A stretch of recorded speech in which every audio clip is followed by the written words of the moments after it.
المتقين والصلاة والسلام على سيد الأنبياء والمرسلين رب اجعلني مقيم الصلاة ومن ذريتي ربنا وتقبل دعاء ربنا اغفر لي ولوالدي وللمؤمنين يوم يقوم الحساب اللهم اكفني بحلالك عن حرامك واغنني بفضلك عمن سواك یا الله دا کوم دکان افتتاح چې مونږ وکړو یا الله دا کامیاب کړي یا الله دې ټولو ته د حلال ډیر رزق ورکړي یا الله دې ټول په خپل مقصد کې کامیاب کړي. اعوذ بالله من الشیطان الرجیم بسم الله الرحمن الرحیم. په کویټا خیبر کیفې کم چې شاهین کمیست مخامخ په ټاون کې د تانې سره خوا کې د راشد خان راشد او د هغه ملګري طاهر خان او به نورو ملګرو په زیار باندې دغه دیو دلته کوشش وکړو چې د فوډ یو بزنس شروع کړي. په دغه جذبه په دغه احساس باندې چې په کار ده چې خوراک د انسان د ټولو نه بنیادي ضرورت دی او دا د انسان نشونما د انسان نریشمنټ د انسان وجود سره نیغ په نیغه باندې تړلی دی. نو که چېرته موږ غواړو چې د انسانیت سره په لوی کچ باندې ښېګړه وکړو په کار ده چې د هغه خوراکي مواد چې وي هغه پیور وي هغه صفا وي هغه پاک وي هغه سوچه وي او الله تعالی هم فرمایي چې ملاوټ کوونکی بیخي زمانه نه دی. هر هغه څوک چې په خوراکي توکو کې ملاوټ کوي دا د انسان د ژوند سره لوبې کوي. راشد خان ته ډېره زیاته مبارکي ورکومه چې یو ایجوکیټډ ملګری دغه فیلډ ته راغی دغه بزنس ته راغی. بزنس یا کاروبار چې دی دا کاروباري پیغمبري پیشه ده. په کار ده چې په دې کې موږ د عبادت په توګه باندې لکه څنګه چې عبادت کوو په دغه جذبه باندې موږ کاروبار وکړو ځکه چې پیسه ګټل د ژوند مقصد بیخي نه دی دا د ژوند ضرورت دی او ضرورت د غریب نه غریب سړی هم پوره کیږي. یو ځل بیا د راشد صاحب او د هغه د ټولو ملګرو ډېره مننه کومه په هر ډګر به ورسره ولاړو. په دغه پورتمینه غونډه کې چې نن زمونږ د مشر میلمه په حیث باندې چا ګډون کړی دی په خپله هم یو ډېر بشر دوسته یو ډېر انسان دوسته زمونږ خوږ مشر بختیار خټک صاحب دی د هغو دپاره د لاسونو پړقه هم پکار ده. موږ په دغه غونډه کې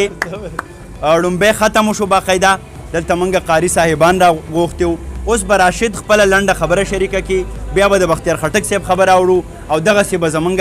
دغه غونډه تر پای رسي. ډېر محترم راشد خان راشد ته بلنه ورکوم. ډېره زیاته مننه کوم ستاسو خوشحاله راته اوسئ ستاسو د ټولو ښاغلو راغلو ډېره مننه او بیا په خصوصي توګه د بختیار خټک صاحب ډېره زیاته مننه کوم چې په دومره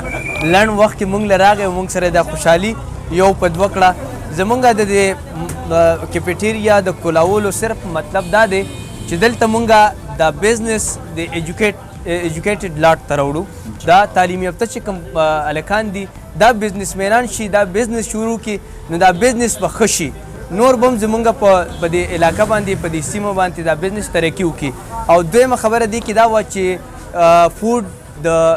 انسان بنیادي ضرورت دی نو زه دا خبره کوم چې دا مونږ دوی ته په ښه طریقه او صفا فوډ ورته ورکړو. نو ستاسو د ټولو ډېره زیاته مننه کوم بختیار صاحب. خوشحاله اوسئ راشد خانه ستاسو هم ډېره زیاته مننه کومه قدرمنو. څنګه چې راشد خان وي دا به انشاءالله یو پوره چین وي په پوره خیبر پښتونخوا کې به موږ کوشش کوو چې چرته چرته د دې فرانچایزز هم خلاص شي. او څنګه چې راشد خپلو خبرو کې ذکر وکړو یقین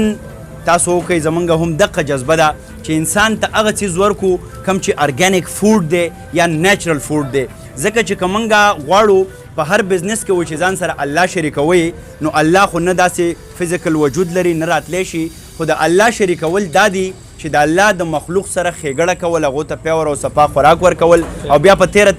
په هغې کې د غریب ولس احساس هم ساتل. راشد خان نه ما دا هم اورېدلی دي چې ډېر په ریزنیبل قیمت باندې به دلته تاسو ناشته کولی شئ ډوډۍ به خوړی شئ. ډېر محترم بختیار خټک صاحب موږ سره ولاړ دی او زه چې کله هغه ووینم ما ته د خوشحال بابا دا شعرونه رایاد شي چې پرورده که د مغولو په نمک یم د اورنګ له جوره هم له غرې و ډک یم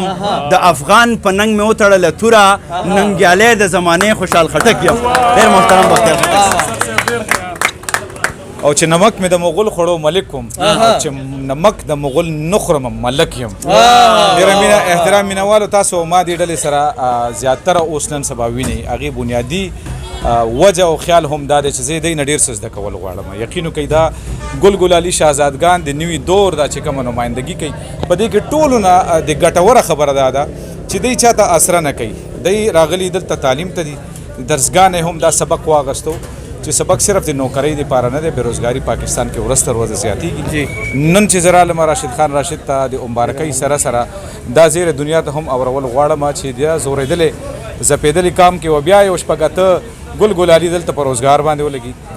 د تعلیم چې کوم د حاصل کړی دی نو هغه صرف د نوکرۍ دپاره نه دی د هغې ښایست په تاسو ته په روزګار کې هم ښکاره کېږي روزګار ته هڅه وکړئ راوځئ دا میدان دا کاروبارونه ټول د ستاسو دي تاسو ګیلې کوئ د خلکو نه چې فلانې غلط دی فلانې غلط دی د هغه تربیت کمزوری شوی دی هغه ته دا موقع نه میلاو شوي داسې تعلیم یافته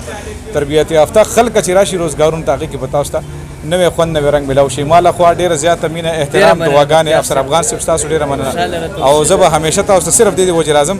چې تاسو نه زه خبرې زده کړم او د نوي کول ته بیا مګه خبرې زده کړم دا ډېر تکړه شهزادګان دي خدای دې ما ته هم ژوند راکړي چې دوی نه نور زده کړه زه وکړم یو ځل مو بیا ډېر مبارک شي ډېره مینه او احترام قدرمنو هم په دغې سره به اوس موږ مټۍ خورو چای وڅکو چې بیا نه توره پورته شي نه سر په وینو رنګ شي باداره دغه جنگ دی د وطن آخري جنگ شي چې زړونه سره یو کو او لاسونه سره ورکو دا کاڼي به لالونه شي دا بوټي به لونګ شي خوشحاله راته